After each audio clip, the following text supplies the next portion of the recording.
नमस्कार, मैं जितेंद्र चतुर्वेदी। मतांतर में आप लोगों का स्वागत है। कोलगेट नहीं बिक रहा है, इसके लिए नरेंद्र मोदी जिम्मेदार है। ये मैं नहीं कह रहा हूं, बिजनेस स्टैंडर्ड ने खबर की है। हमको छींक आ रही है, इसके लिए नरेंद्र मोदी जिम्मेदार है। मेरा पेट दर्द कर रहा है, इसके लिए नरेंद्र मोदी जिम्मेदार है। मुझे खांसी आ रही है, इसके लिए नरेंद्र मोदी जिम्मेदार है। मुझे बेड नहीं मिल रहा है, इसके लिए नरेंद्र मोदी जिम्मेदार है। मुझे नींद नहीं आ रही है, इसके लिए नरेंद्र मोदी जिम्मेदार है। मतलब जो लोग स्टोरी लिख रहे हैं, हम लोगों की बिरादरी के लोग, वो लिखते समय क्या सोचकर इस तरह की खबरें लिखते हैं, हमें समझ नहीं आता। नरेंद्र मोदी कोलगेट के तो सीईओ है नहीं कि कोलगेट नहीं बिक रहा है तो उनकी जिम्मेदारी तय होगी। नरेंद्र मोदी हिंदुस्तान के प्रधानमंत्री हैं। कोलगेट बिक रहा है या नहीं बिक रहा है, ये नरेंद्र मोदी की जिम्मेदारी नहीं है। यह जिम्मेदारी उनके सीईओ को उठानी चाहिए।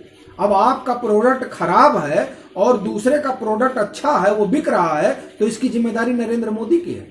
तो आप ये देखिए कि नरेंद्र मोदी को बदनाम करने के लिए वामपंथी किस तरह का शिगुफा गढ़ते हैं। आप इसकी कल्पना करिए। और हमारी बिरादरी में तो वामपंथी डगर डगर पर बैठे हुए हैं। अभी फोटू फाटा की बात चल रही है, बड़ा फोटू वायरल हो रहा है। हमारे एक अभिन्न मित्र हैं जिन्होंने इस कोविड महामारी में अपनी मां को खो दिया। उन्होंने ये सवाल मुझसे फेसबुक पर पूछा कि आप ये बताइए कि तस्वीरें सही हैं या गलत है। मैंने उनसे कहा गलत है। मैंने ये क्यों कहा? देखिए, हो क्या रहा है कि जो विदेशी मीडिया है, विदेशी मीडिया के जो पत्रकार हैं, वो कितने पत्रकार हैं जो ग्राउंड पे गए हैं? पहला सवाल ये है। हो क्या रहा है कि तमाम पत्रकार दूतावास में बैठे हुए हैं और वहां वो करते क्या है कि किसी इंडियन को, नए जो ट्रेनी टाइप के पत्रकार हैं, उनको हायर कर ले रहे हैं और उनको भेज दे रहे हैं और उन लोग तस्वीर खींच के भेज दे रहे हैं बिना कोई सच्चाई जाने। तो ये फोटू फाटा का दौर है। और उस फोटू फाटा के दौर में 10,000 और 15,000 रुपए के लिए यूट्यूबर ऐसा ऐसा फुटेज बनाकर तमाम बड़े बड़े मीडिया घरानों को भेज रहे हैं, जो 10-15 हजार में ले रहे हैं और ये नहीं बता रहे हैं कि दरअसल वास्तविकता क्या है। गंगा में जो आप देख रहे हैं, सब एक तरफ से बता रहे हैं कि साहब कोविड है। भाई, कोविड का सर्टिफिकेट आपको मिला है? किस पत्रकार के पास ये योग्यता है ये टेस्ट करने की? उसके आंख में वो एंटीजन वाला स्कैन लगा हुआ है। अभी मैं आज 5 जन की रिपोर्ट देख रहा था। अब आप कहिए सब गलत है। सही कौन है? बरखा दत्त। सही कौन है? राइटर। सही कौन है? Washington post. मैं इनकी सच्चाई आपको बताता हूं, फिर मैं 5 जन ने जो बताया उस पर आता हूं। वॉशिंगटन पोस्ट को जो फंडिंग होती है, वो फंडिंग कहां से होती है आपको पता है? वॉशिंगटन पोस्ट हो या इकोनॉमिस्ट हो, इसकी फंडिंग पे आप एक बार थोड़ा रिसर्च करिएगा। मैं बोलूंगा तो आप कहिएगा कि आप तो जो है दक्षिणपंथी वाला या राइट विंग वाला एजेंडा चला रहे हैं। हम किसी विंग का एजेंडा नहीं चला रहे हैं। जो वॉशिंगटन पोस्ट या जो पश्चिम का पत्रकारिता जगत हमेशा इस बात का दंभ भरता रहा है और ये कहता रहा है कि हमारी पत्रकारिता ऐसी होनी चाहिए और हमारी पत्रकारिता वैसी होनी चाहिए। आखिर क्या वजह थी कि उनकी पत्रकारिता कोरोना काल में, जब डोनाल्ड ट्रंप राष्ट्रपति थे, तो वो बदल गई और छत बिछत 100 और कब्रगाह दिखाने लगी। ये वही मीडिया है जो 9/11 के बाद, मुझे नहीं लगता कि किसी ने छत बिछत 100 देखे होंगे, या जब इराक में या सीरिया में या अफगानिस्तान में अमेरिकन नागरिक पर अमेरिकन आर्मी पर हमला होता था, तो कभी वॉशिंगटन पोस्ट या न्यूयॉर्क टाइम्स कोई छत बिछत 100 अपने नागरिकों का कभी दिखाती हो। अल जजीरा में तो बाकायदे 2019 में रिपोर्ट हुई है और उस रिपोर्ट में कहा गया कि कीनिया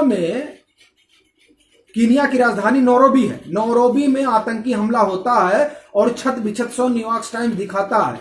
लेकिन सीरिया में जब आतंकी हमला अमेरिकन फोर्स पर होता है, तो उस फोर्स जहां हमला होता है उस स्पॉट को नहीं दिखाया जाता है, एक इमेजिनरी विजुअल दिया जाता है। ऐसा क्यों भाई?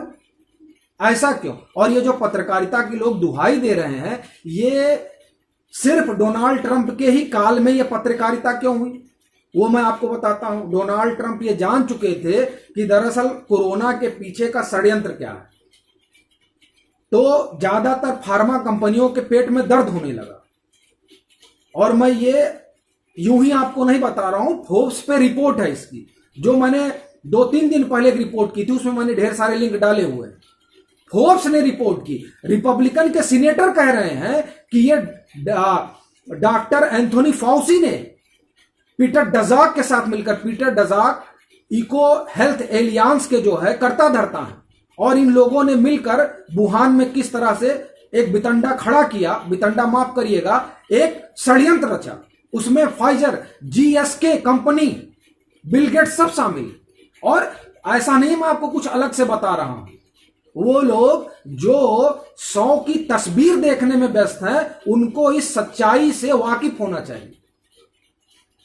तो डोनाल्ड ट्रंप को लेकर इसलिए मुहिम चली 2020 में, क्योंकि डोनाल्ड ट्रंप फार्मा कंपनियों के फरेब को समझ गए थे और उनको हटाना जरूरी था। और वो चूंकि राष्ट्रवादी राइट विंगर थे और राइट विंग की आइडियोलॉजी से बिलोंग करते थे, इसलिए भी उनको हटाना जरूरी था। क्योंकि जो राधा रंजन और किशन काक की किताब है एनजीओ फंडिंग को लेकर, उसमें पोप ने यह कहा है कि राष्ट्रवादी सरकार सबसे खतरनाक सरकार होती है। तो वहां तो चर्च का ही शासन चलता है, जितने क्रिश्चियन कंट्री हैं, आप माने या ना माने, यह आपके ऊपर है। तो डोनाल्ड ट्रंप राष्ट्रवादी, अब राष्ट्रवादी सरकार अगर वहां होगी तो कितनी दिक्कत शुरू हो गई थी, फार्मा कंपनियों की हालत खराब हो गई थी, क्योंकि वो राष्ट्रवादी सरकार थी। और ये चीज नरेंद्र मोदी भी समझते हैं, एक बात। दूसरी बात, पिछले 7 सालों में वामपंथियों को और कांग्रेसियों के एक समझिए आपको एक लूप होल नहीं मिला नरेंद्र मोदी के खिलाफ, जिसमें वो एक बितंडा, एक दुष्प्रचार का पूरा एक माहौल बना सके नरेंद्र मोदी के खिलाफ। उनको मिला क्या? कोरोना मिल गया उनको। आप समझिए कि कोलगेट नहीं बिक रहा, इसके लिए नरेंद्र मोदी जिम्मेदार है। यार कमाल बात है, मेरे पेट में दर्द हो रहा है, इसके लिए नरेंद्र मोदी जिम्मेदार है। महाराष्ट्र में जो है मौतें हो रही हैं, उसके लिए नरेंद्र मोदी जिम्मेदार है। छत्तीसगढ़ में टीएस देव सिंह ने साफ साफ मना किया कि हम वैक्सीन नहीं लगवाएंगे। फरवरी की रिपोर्ट है, आप जाके देख लीजिए बीबीसी पर। तो उसके लिए नरेंद्र मोदी जिम्मेदार है। राजदीप सरदेसाई, शशि थरूर, इन लोगों ने कहा कि जो है आपकी वैक्सीन पे कैसे भरोसा किया जा सकता है, उसके लिए नरेंद्र भाई, हर चीज के लिए नरेंद्र मोदी जिम्मेदार है। मतलब राहुल गांधी अमेरिका चले जाएंगे, उसके लिए नरेंद्र मोदी जिम्मेदार है। यार ये तो कमाल की चीज हो गई। कोलगेट नहीं बिक रहा है, उसके लिए नरेंद्र मोदी जिम्मेदार है। आप सोचिए कि क्या स्थिति है इन वामपंथियों की। तो कोरोना इनको एक बहाना मिला, और फिर क्या शुरू हुआ? फिर खेल शुरू हुआ तस्वीरों का। कौशाम्बी की जो तस्वीर आई है, कौशाम्बी, जिन लोगों ने इतिहास पढ़ा होगा उनको पता है, वहां बड़ी मात्रा में बौद्ध भिक्षु भी रहते हैं और बौद्धिस्ट के फॉलोअर भी रहते हैं। बौद्धिस्टों में जो एक परंपरा है, जो पांचजन्य ने स्पष्ट बताया, आप डिनाई करिए उसको, कि वहां पर भूमि समाधि दी जाती है, लेकिन हद है, आप ये मानने को तैयार ही नहीं है। राइटर ने 3 तस्वीरें दी हैं प्रयागराज की, जिसे सोशल मीडिया पर शेयर किया जा रहा है, और वो तीनों तस्वीरें वहां के अपने भूमि समाधि की पद्धति को लेकर है। अगर आप राइटर की बात ही सुनेंगे, अगर आप गार्जियन की बात ही सुनेंगे, तो आप राइटर की ये बात क्यों नहीं मानने के लिए तैयार हो, सुनने के लिए तैयार हैं कि फाइजर ने पहले रिपब्लिकन को लेकर अभियान चलाया, लेकिन जब फाइजर को लगा कि उसकी वैक्सीन नहीं बिकेगी डोनाल्ड ट्रंप की वजह से, तो उन्होंने सारा फंड चुनाव का डाइवर्ट कर दिया डेमोक्रेट्स की तरफ।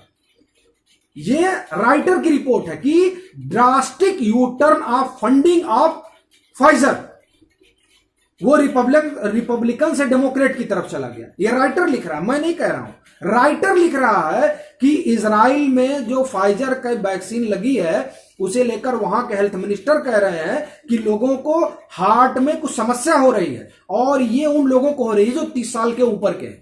ये फाइजर के बारे में खबर राइटर कह रहा है, आप इसको नहीं मानेंगे, आप इस चीज को नहीं मानेंगे, फोर्ब्स की इस खबर को कि डोनाल्ड ट्रंप और डॉक्टर एंथोनी फॉसी में नोकझोंक हुई इस बात को लेकर। आप फोर्ब्स वाशिंगटन पोस्ट की इस खबर को नहीं मानेंगे कि वहां पर पीटर डजाक ने खुद कहा कि ये बताइए कि अभी कोविड-19 है, 20 आएगा, 21 आएगा तो आप क्या करिएगा। आप इस बात को नहीं मानेंगे फोर्ब्स की खबर को या वाशिंगटन पोस्ट की खबर को कि इसी पीटर डजाक ने कहा था कि हमारा फंडिंग अचानक बंद कर दिया गया। ओबामा ने 2014 में कहा था कि जो इन्फेक्शन फैलाने वाले वायरस हैं उन पर एक रिसर्च किया जाए कि इनको और कैसे संक्रामक बनाया जा सकता है। 2017 में उसने इसका फंड बंद कर दिया और तब ये पीटर डजाक का जो इको हेल्थ एलियंस है उसका बंद हो गया था।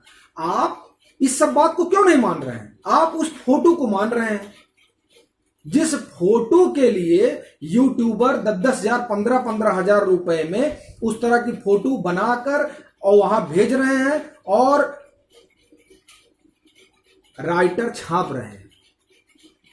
वहां के लोग बता रहे हैं कि यह नई बात नहीं है, यहां इसी तरह की पद्धति है। बनारस और प्रयागराज तमाम जगह के साधु संतों ने कहा कि भाई पचखा लगा था इसलिए इस तरह की कोई उसमें ताजा आप कहिए कि कुछ है तो नहीं है, सब 15 दिन 20 दिन पुराना है।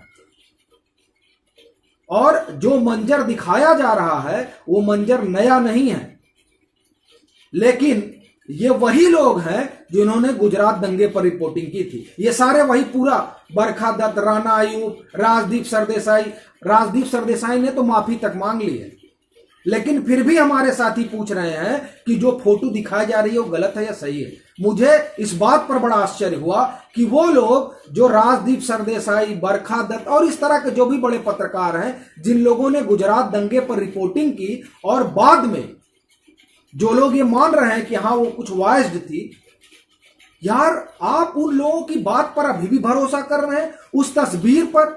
और वो ऐसे पत्रकार जिन्होंने अपने, जिसे वो बिलव्ड्स कहते हैं, मतलब आप ये कहिए कि जिनसे उनका रक्त का संबंध है, उनके भी ना रहने का उन्होंने मीडियाबाजी कराई और आप कह रहे हैं कि उन्होंने ये तस्वीर सही है या गलत है।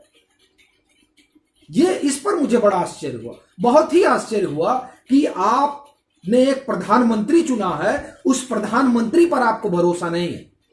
भरोसा इन लोगों पर है जो ये खबर निकालते हैं कि जो टेलीग्राफ में आज निकाला है, ये वही टेलीग्राफ है जो पश्चिम बंगाल की हिंसा पर चुप है। आप इस तरह की रिपोर्टिंग पे विश्वास करते हैं, लेकिन जब हर्षवर्धन त्रिपाठी जाकर प्रयागराज का सच बताते हैं तो आपको भरोसा नहीं होता। आपको ये सुनने में अच्छा लगता है कि क्या कहते हैं इनको, प्रधानमंत्री को कोलगेट जाके घर घर बेचना चाहिए। और जो लोग ये बात करते हैं कि ये कुंभ ने फैला दिया, साहब जरा हमको एक चीज बताएं, वो सारे लोग, और मैं ये बार बार कह रहा हूं, कृपया करके आप इसे लिखिए प्लीज। मेरा आपसे विनम्र निवेदन, आप मेरा वीडियो मत देखिए, मत शेयर करिए, लेकिन इसको लिखिए तो कम से कम कि राजस्थान में कौन सा कुंभ हुआ था। आप राजस्थान के कल एक बड़े पत्रकार हैं, उनसे हमारी बात हुई, उन्होंने सीधा यह सवाल किया कि यार तुम भी क्या बात कर रहे हो। मैंने उनसे पूछा कि बताइए, देखिए कुंभ और चुनाव की वजह से कितना फैल गया। वो नाराज हो गए मेरे ऊपर। उन्होंने कहा यार क्या बेवकूफी बात करते हो, राजस्थान में कौन सा कुंभ था और चुनाव था, क्या स्थिति है राजस्थान की तुमको पता है। आप सोचिए, हमारे इस सवाल पे वो नाराज हो गए। उन्होंने हमसे सवाल दागे, छत्तीसगढ़ में कौन सा चुनाव हुआ था, महाराष्ट्र में कौन सा चुनाव था, पंजाब में कौन सा चुनाव था, दिल्ली में कौन सा चुनाव था। यह सवाल मैं बार बार आप लोगों से कहता रहा हूं, उठाता रहा हूं, लेकिन समस्या यह है कि आप इसे लिखिए, आप इसे जरूर लिखिए और ये सवाल पूछिए सोशल मीडिया पे, ये ट्रेंड कराइए आप कि दिल्ली में कौन सा चुनाव था। दिल्ली क्यों इतना, दिल्ली में हाहाकार मच गया कोरोना को लेकर। आपको मैं बताऊं उन्होंने क्या कहा मुझसे। उन्होंने कहा कि हम बंगाल भाजपा जीत जाती, लेकिन वामपंथियों के फैलाए हुए सगुफे में पीएम फंस गए। पता नहीं, यह उनका अपना ऑब्जर्वेशन है। लेकिन जिस तरह से पीएम ने रैलियां रद्द की और उसका क्या परिणाम रहा ये आप सभी जानते हैं। वरना मैं नहीं मानता कि पीएम की और अमित शाह की सारी रैलियां वहां होती तो तस्वीर ज्यों की त्यों रहती, तस्वीर बदल जाती। सवाल यह है कि वामपंथियों के अंदर इतना क्षोभ क्यों है, जिस कारण पर हमको बात करनी है। वो क्षोभ सिर्फ एक है, डिफेंस में आप आत्मनिर्भर हो रहे हैं, फार्मास्यूटिकल में आप आत्मनिर्भर हो रहे हैं, तेल और गैस को लेकर 30% आपकी जो निर्भरता थी 100 थी, 100 में से आप समझिए 30% कम हुई, अब 70% निर्भरता है। और आप रामदेव को गाली दीजिए, पतंजलि को गाली दीजिए, लेकिन उनकी क्रांति ने कोलगेट की हालत पतली कर दी, बड़े बड़े शैंपुओं की हालत पतली कर दी है, सारी मल्टीनेशनल कंपनियों की हालत खराब कर दी है। और ये जो कोरोनिल है इसे लोग छुप छुप के खा रहे हैं। तमाम दोस्तों ने इसको लिखा भी है सोशल मीडिया पर। तो दरअसल ये चिढ़ है वामपंथियों की एक तो जो इनकी पूंजीवाद से साठगांठ है, इनको तमाम फोर्ड फाउंडेशन पर यूं ही बैन नहीं लगा है। और ये फंडिंग जो रेशनलाइज की गई है कि एक एनजीओ दूसरे एनजीओ को फंड भेज देता था, उसको लेकर जो नियम कानून गृह मंत्रालय ने बदले, यूं ही नहीं बदले हैं। वो जानते थे कि यहां क्या हो रहा है। और एक चीज आपको और बता रहा हूं, कई लोग भूल गए होंगे, 2014 में आईबी की एक रिपोर्ट लीक हुई थी। वो आईबी की जो रिपोर्ट तैयार हुई थी, वो रिपोर्ट नरेंद्र मोदी सरकार ने नहीं बनवाई थी, वो रिपोर्ट बनवाई थी मनमोहन सरकार ने। और उस रिपोर्ट में कहा गया था कि बाहर से फंडिंग हो रही है हिंदुस्तान के इंफ्रास्ट्रक्चर और हिंदुस्तान की अर्थव्यवस्था में गतिरोध पैदा करने की। 30 पेज की या 34 पेज की रिपोर्ट थी, जिस रिपोर्ट में तीस्ता सीतलवाड़ का भी जिक्र था, जिनके फंडिंग ऑफ मॉडस ऑपरेंडी पर बहुत कुछ लिखा और पढ़ा जा चुका है। तो क्यों बौखलाए हैं वामपंथी? फंड रुक गया है इनका, यह समस्या है। लेकिन आप इसमें अटके हुए हैं कि साहब ऐसा नहीं हुआ या वैसा नहीं हुआ।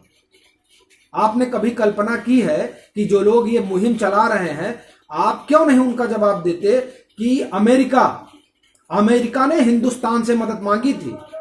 आप ये सोचिए, तो अमेरिका में लोग गिर रहे थे सड़कों पर, स्पेन में लोग गिर रहे थे सड़कों पर पत्ते की तरह।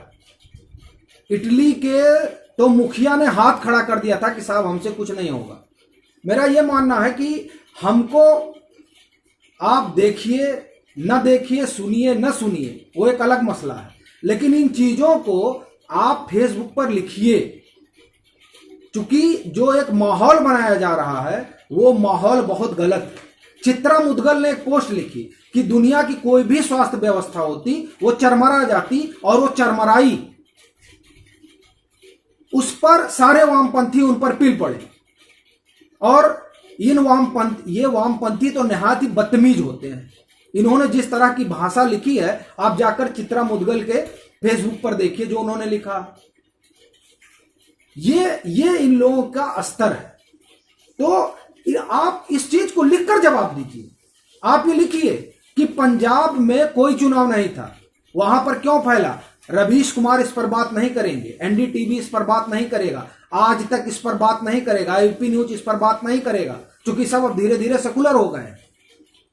भाई पंजाब में कैसे मामले बढ़े? पंजाब में मामले बढ़े किसान आंदोलन से। किसान आंदोलन की वजह से ही दिल्ली की स्थिति विभत्स हुई, किसान आंदोलन की ही वजह से कर्नाटक की स्थिति विभत्स हुई।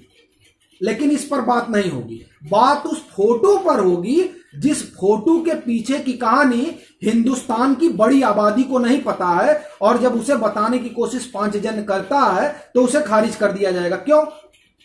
क्योंकि जो बरखा दत्त कह रहे हैं उसको माना जाएगा, हर्षवर्धन त्रिपाठी की बात क्यों मानी जाएगी? तो दरअसल हर्षवर्धन त्रिपाठी हो या 5 जन्य हो, आप इनको खारिज करिए, लेकिन जो ये कह रहे हैं और जो दूसरा पक्ष कह रहा है उसको सुनिए। चूंकि दरअसल ये जो बितंडा खड़ा किया जा रहा है वो सिर्फ इसलिए खड़ा किया जा रहा है चूंकि फाइजर जैसी बड़ी कंपनियों ने जिनको डोनेशन दे रखा है, जिनकी फंडिंग कर रखी है, वो लोग हर तरीके से इस कोशिश में लगे हुए हैं कि हिंदुस्तान अपने दरवाजे फाइजर के लिए खोले। जियो बिडेन ने इसीलिए कहा कि हम कुछ नहीं भेजेंगे, और हमारे प्रधानमंत्री हैं वो आत्मनिर्भर भारत पर ही भरोसा करते हैं और उसी पर वो लगे हुए हैं। इसकी चिढ़ और इसकी कुंठा सब में है, इसलिए वो लोग जो प्रेशर ग्रुप है उसको तैयार कर रहे हैं। और ये वामपंथी वही हैं। वो जो 32 पेज की रिपोर्ट थी, वो रिपोर्ट पर हम एक फिर किसी दिन उस पर एक लंबी बात करेंगे कि उसमें किनका किनका नाम है। हमको लगता है आपसे बहुत लोग भूल गए होंगे। तो वो प्रेशर ग्रुप है जिनको ये फंड करते हैं। अब हुआ ये है कि उन प्रेशर ग्रुप ने फंड तो कर रखा है, अब ये लोग खूब प्रेशर भी बना रहे हैं, लेकिन नरेंद्र मोदी गजब के जीवट आदमी है, वो टस से मस हो नहीं रहे हैं, इसलिए चिढ़ हो रही है। हिंदुस्तान में आज खबर की है कि ऐसा है ना कि ये सोना सर्राफ बाजार जो है बड़ा गड़बड़ा गया। अरे यार, जब लॉकडाउन चल रहा है तो लॉकडाउन में पूरे देश की अर्थव्यवस्था गड़बड़ा गई है। तो ये देखिए ये कितनी कुंठा और कितनी चिढ़ है। तो असल कारण यही है कि जो पश्चिम का एजेंडा है वही चलाने के लिए वामपंथियों को पैसा मिलता है। अब यो मिलने के बाद भी वो पूरी तरह से उस एजेंडे को जमीन पर नहीं उतार पा रहे हैं, और अगर उतार रहे हैं तो आप जैसे जो राष्ट्रवादी सोशल मीडिया पर सक्रिय हैं वो ध्वस्त कर दे रहे हैं। इसलिए इनका एजेंडा नहीं सिद्ध हो पा रहा है, तो ये बौखला गए हैं। क्योंकि इनके ऊपर दबाव पड़ रहा है, भाई हम आपको पैसा देंगे तो आपसे पूछेंगे भी तो कि साहब आपको पैसा दिए और हमारी दवा के लिए अभी तक जो है मार्ग नहीं खुला। इतना फोटू फाटू लगाए, बताइए। जलती तस्वीरों जिसको लेकर आप रो रहे हैं उस तस्वीर का 23,000 रुपए ले रहे हैं। संदीप देव ने इस पर बड़ी खबर की थी।